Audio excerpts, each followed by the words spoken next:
Aссent is a program about us and our lives. Each one of us belongs to a certain ethnic group, nation, and culture. From early childhood, we learn to perceive the world with the help of our native language, customs, and traditions. As we go about our daily lives, run errands, go to work, attend school, we all become one entity. We become a society, the citizens of our country.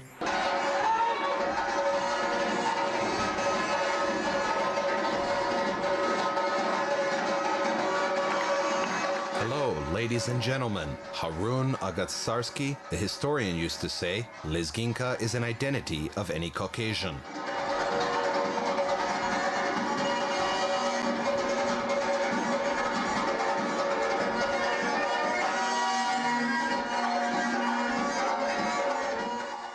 We continue our show that tells you about the nations living in our friendly, multicultural country.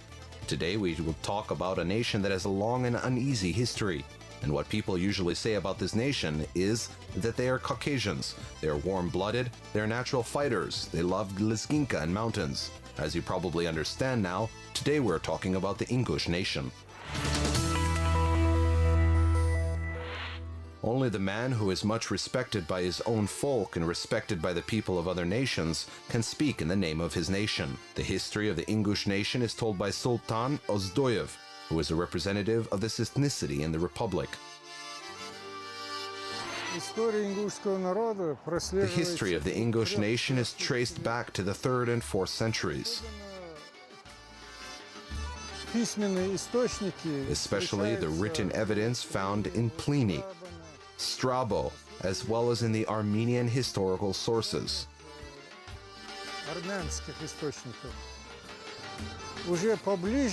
Then, closer to the early Georgian kingdom, we were called the Juzurks, Ingush, and the Chechens called us Nakhmatians, but Strabo called us Gargareis. And Gargareis are closer to the Ingush, as we call ourselves the Galgays. Later on, with the deeper research, the Nakh group was separated together with the Chechens. The Batspi, which includes 3 or 4 ethnic groups with similar languages. The Ingush nation is one of the oldest nations of the North Caucasus. The total population in the world is around 700,000 people, with 600,000 residing in Russia. Most of them are in the Ingustia, around 500,000 people. The Ingush nation preserved their own history and culture. The ancestors of the Ingush have established a rich, diverse, unique material and spiritual culture connected to the culture of the Caucasian and Asian nations. The material and spiritual culture of the Ingush has been developing according to the nature of the nation's activity, social relations, natural, geographical, and historical conditions.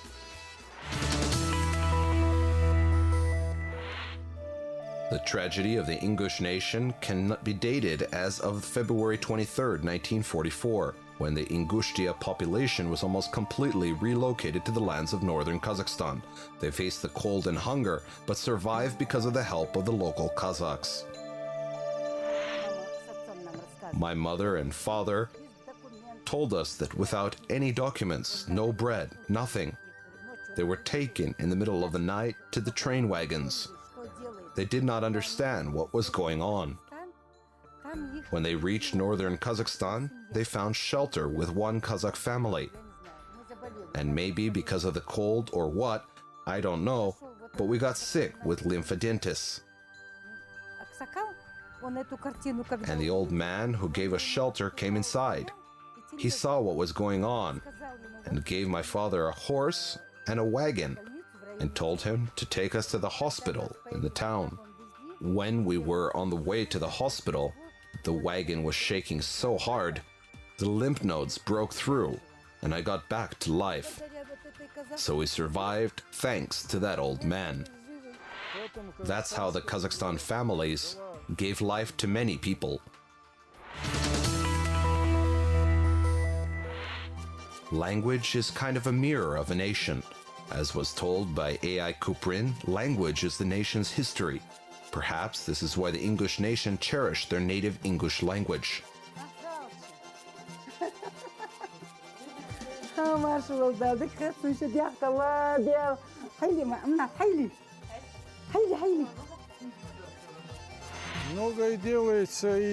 lot is done to help our children remember their native language. We've got a very tight connection with our historical motherland by learning the state language.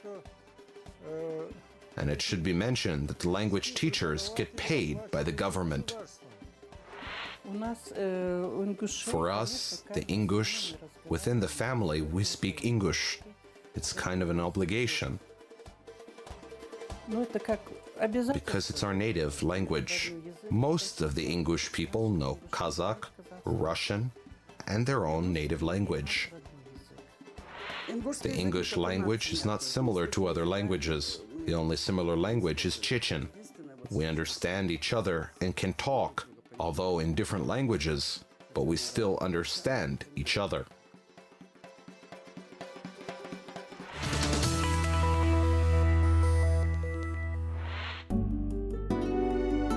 People say that a real man must be able to do three things: knot a tie, drive a car, and defend himself. Maybe that's why the English men really like sports, especially wrestling, to defend their prized women. Just like in any fighting sport, you have to think. You need to use the brain, same as in chess. By the way, playing chess helps a lot. Chess has different moves, the same as with wrestling. It has some combinations and some tricks.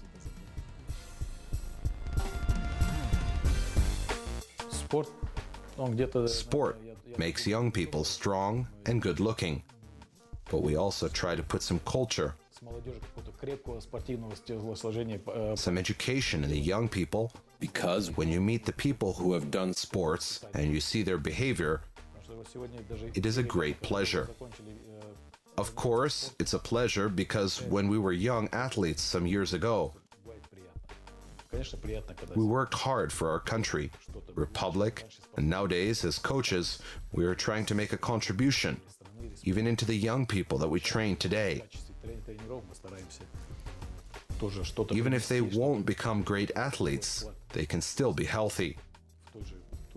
No matter what, a healthy nation is a good thing. Today, we work hard. We train people of different ages,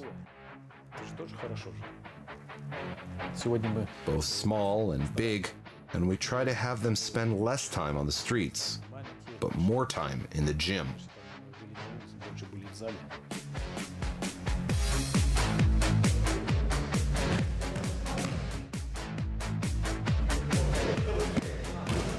The first time I went to exercise at the age of 12, when I was in the 5th grade, my uncle brought me here. The emotions after the first trainings were great. I liked it a lot. The coach was good and he taught me a lot, both physically and spiritually. He gave me a lot and I thank him very much.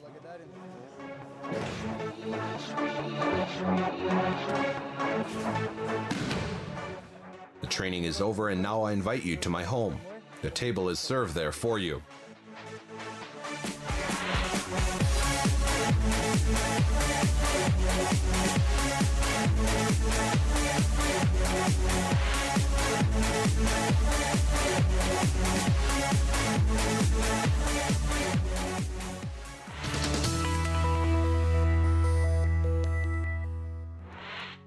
Leila Hozbotova moved in this house 2 years ago.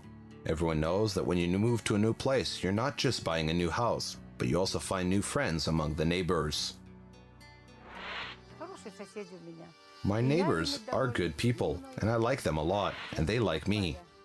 Here lives Valentina, a Russian lady. Here is a Kazakh family. Very nice people. They have 4 or 5 kids. You know they are very nice people.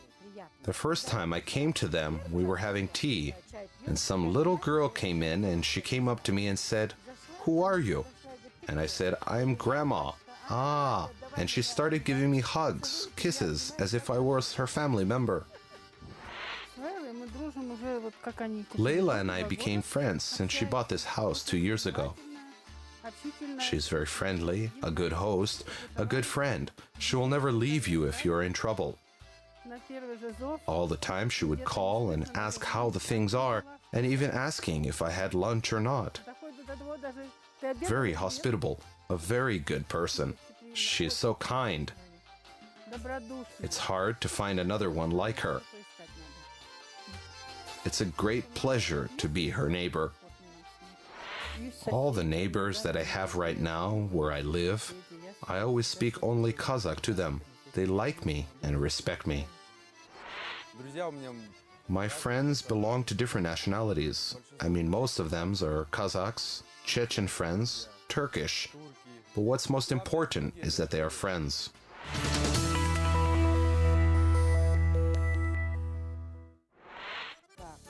Well, this meal in our language is called chapelki.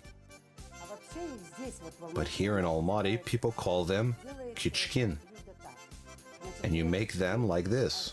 You take the kefir, add a 2 spoons of bread soda and salt.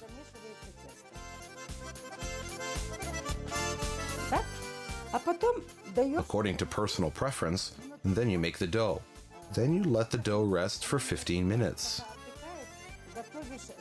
While it rests for 15 minutes, you prepare the cottage cheese. Squeeze the water out if there isn't any liquid to make the cottage cheese dry. Mix in the salt. Stir it slightly with a big spoon. Add the cottage cheese and bring it together like this. The dough has to be very soft. It's very hard to make the hichins or chapelki because the dough is very soft.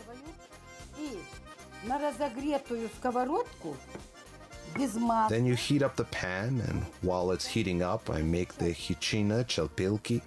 I roll them, and then I put the chapelki with the cottage cheese in the pan without any oil. It's very hard to roll it if you don't know how to do it. Then it won't turn out good at all since the dough is so soft. Then you put it onto the hot pan like this, and it bakes. Then you take the butter, like this, and after it is baked, you put it here, and then spread the butter on it.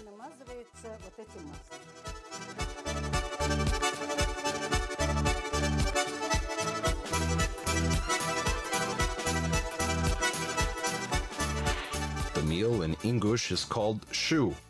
An honorary meal is cooked with meat of a sheep slaughtered for special occasions, and if the guests are in a hurry, then they take turkey or chicken, as the tradition requires.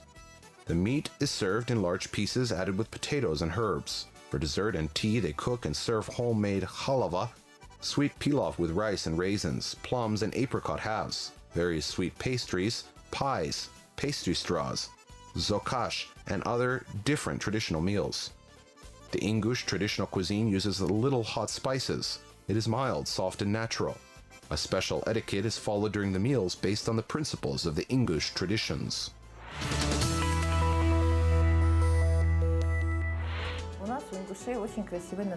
We, the Ingush, have very beautiful traditional dresses. Our traditional dress looks a lot like Georgian. These are beautiful, long dresses. The women dress consists of dresses for celebrations, everyday wear, and special dresses for funerals. The celebration and wedding clothes, chuki, are very expensive, embroidered in golden and silver threads. They were worn with special kits, which includes a belt, a fez hat, and chest garnish inlaid with gold. In the old times, people used to wear a hat called kurkhars. The English women used different kinds of garnish. They used to wear the copper, bronze, and silver temple rings, as well as the cornelian and glass bead necklaces. The temple ring production was apparently mastered by the English craftsmen. The men's dress is mostly a white jacket on the inside and black on the outside, like this dress. The everyday clothes for the men with the undertunic, slim fit, without a collar, with a lacing welt, khoftil. In the winter, the undertunic was usually worn under the khirkeska. In cold weather, people wore hats. In winter, it was sheepskin hat, kolkizki, and for work, a hat, kirtulki. In the summertime, during the hot season, it was a homemade wool hat, bigin ki. The men had shirts with wristbands on sleeves, collars, standing ones, self-made thread buttons that looked like peas, ulg fating, as well as free-laid trousers. The belt was a narrow Caucasian belt decorated with silver plates.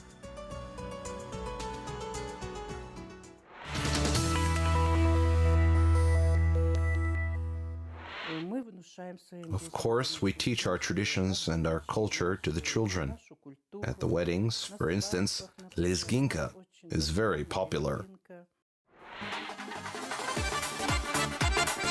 The most favorite dance for the Ingush is the lezginka danced by couples. The dance includes two characters. The man moves as an eagle, interchanging the slow and quick tempo. The most complicated and spectacular are the dance moves of the men, when the man is standing on his toes and spreads hands to the sides. The woman is moving as a swan. She fascinates with tournure and smooth hand moves. The woman increases the dance tempo after the man. Also, during the dance, the man must look only at his partner and the girl must never raise her eyes.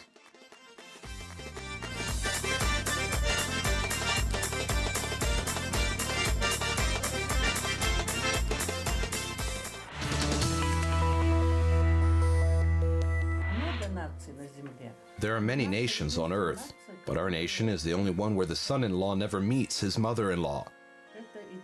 And this is also passed from generation to generation. What is the reason? The reason is that, for instance, my son-in-law married my daughter, and he follows the etiquette towards us, his mother-in-law and father-in-law. It's like he has married your daughter, and the etiquette tells him that he cannot face the bride's parents. This is a very good tradition. Our men like this tradition a lot. By the way, many other nations are jealous about this tradition that the son-in-law does not meet his mother-in-law. You know, the family does not fall apart, frankly saying. The mother-in-law is never curious about what's going on in the family. The family is much stronger when the father and mother-in-law stay outside the new family. The family is stronger.